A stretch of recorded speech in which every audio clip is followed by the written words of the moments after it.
Happy April, everyone. Welcome to April. Spring is in the air.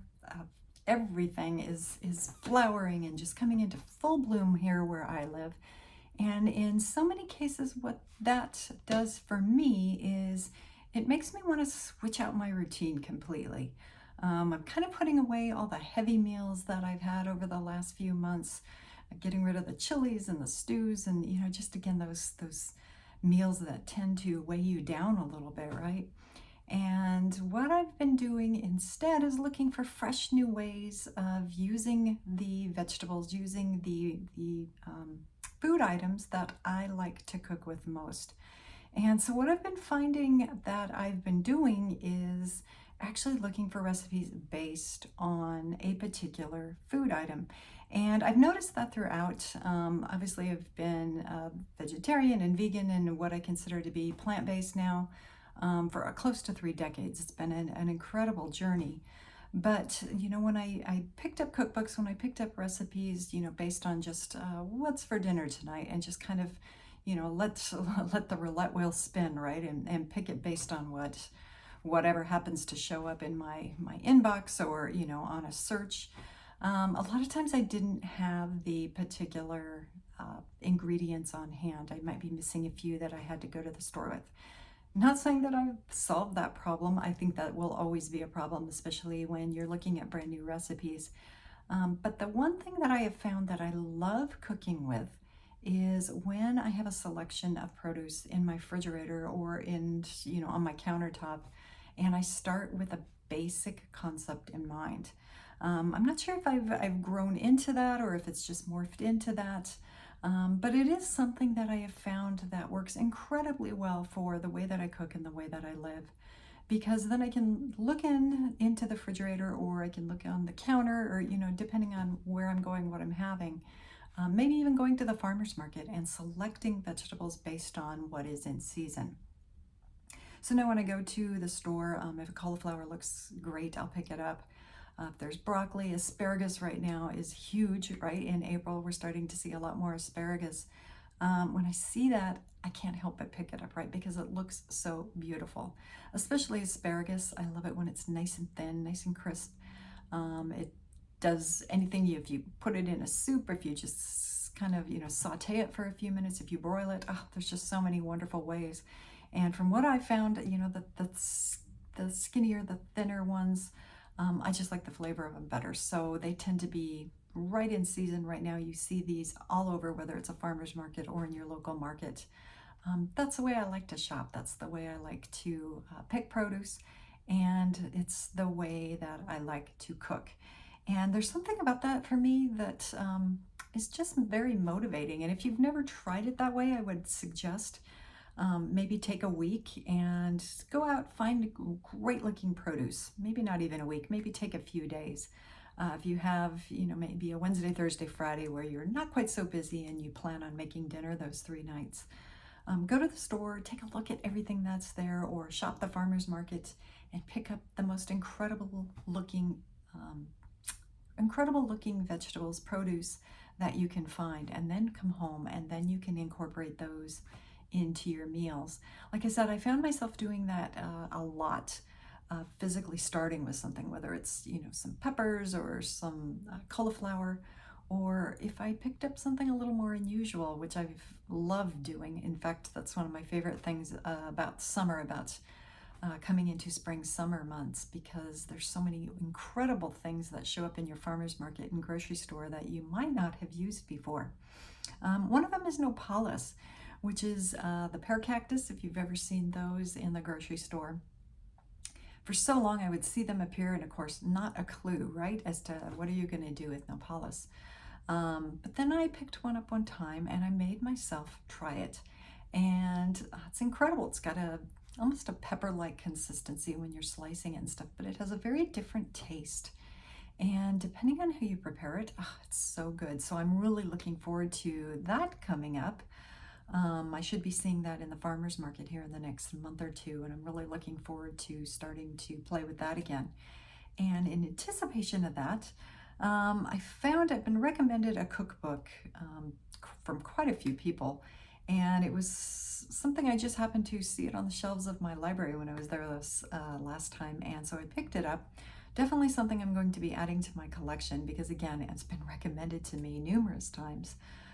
It's funny how sometimes those kinds of things just kind of, you see it and you see it and something else always comes your way, and then finally you pick it up and you're like, yes, this is why, it kept coming into my radar and it needs to be on my bookshelf. This month I am cooking with vegetable, depending on how you look at it. If you actually look at it, like online, if you do any typing like that, it's veg-table. So you can say it again, vegetable, veg-table. I'm not quite sure how the author intended it, but really you can have a veg table, right? I mean, fill your table with a wonderful collection of veg. And the thing that I love about it, look at that wonderful cover, just lots of color. And that's a thing that I have noticed throughout, just incredible pictures. The cookbook author has just done an incredible job, giving you tips, showing you how to actually cut through some of the produce. And then again, just look at that. Isn't that just absolutely incredible? The photographs really mouth-watering and makes you want to dig in and try it. But the one thing that I noticed about this book too that I like, again, is the table of contents are set up by family of vegetables or vegetables themselves. So like the first section will be on onions, shallots, scallions, leeks, garlic, and chives. You have it as a section on asparagus. But again, the one that interests me was the nopalitos. Nopalus. I have to learn how to say that correctly, right? That one intrigued me because he's got several recipes in there for it. Several that sound very interesting. Bean salad that he mixes it in with. That is one of the ways that I've tried it the last few years, but I'm anxious to try the author's different approach to that. And then also combines it with a chickpea coconut curry. Never thought of including that vegetable in a coconut curry, so I'm excited to try that as well. If you're having trouble, do I invest in cookbooks? Do I just search online? I've actually even been experimenting with AI. A lot of people say that they're experimenting with AI to create incredible recipes and to curate them and kind of come up with different ideas. Playing with that a little bit, but in so many ways I find myself always going back to cookbooks. I know that's, especially for someone like me, I'm very, very technology. I'm all about that. I always have technology, pretty much in every room. I'm always working with it and stuff. But in the kitchen, I'm finding, especially lately, this is something that I've noticed over the last year, that I like to slow down. And, I used to pop in podcasts and things like that while I cooked. I'm even separating myself a bit from that. I'm pushing that aside because I'm finding I'm enjoying the actual act of cooking itself.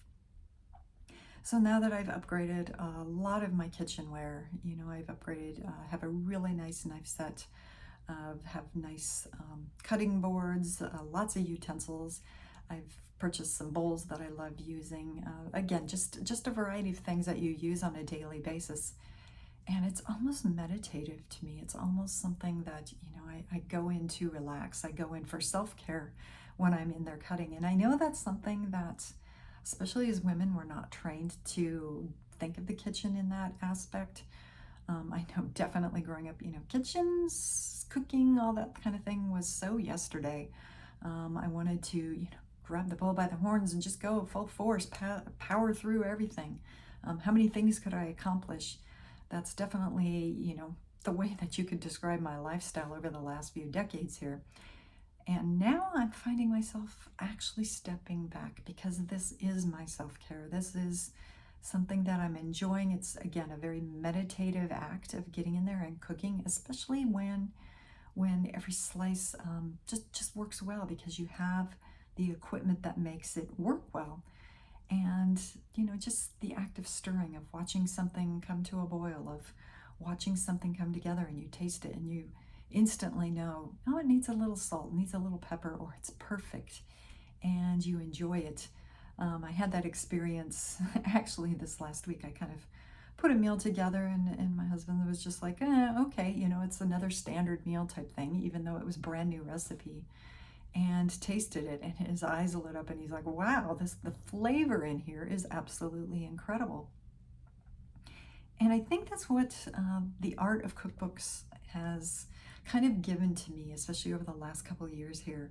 I love being able to hold a cookbook, to find really good ones that I love the recipes, and then not only that, to put them on my kitchen shelf, because when I walk by, I know what specific cookbooks, if this is on my shelf, I know, as you cook with it more, you learn the flavor combinations, how the cookbook author has put together their recipes, what it tastes like, maybe even some of the recipes that become your favorite. And when you see them, you suddenly are, inspired to want to take that off the shelf, to open it up and leave it on your counter, and then follow the recipe to create something truly nutritious and wonderful. That to me is the power of slowing down and of physically having cookbooks and using them. Not only that, but so many of these authors have put their heart and soul into creating these delicious recipes. And when you find the ones that are really perfect for you, you know it, and you want to create them again and again. And I guess for me, the thing with having a cookbook is I can write in the margins. If I discover that maybe the temperature's off because of my oven, or maybe I want to add a secret ingredient, something that I've found that adds a little more flavor to my liking, or maybe I don't like something the same way that they do, I can write it in the notes, and it almost becomes an extension of me. So when my husband or my daughter comes and she, is adjusting, is cooking with these recipes too, they can also enjoy it and see my notes and incorporate that into their cooking as well. There really isn't a right or wrong way to use a cookbook.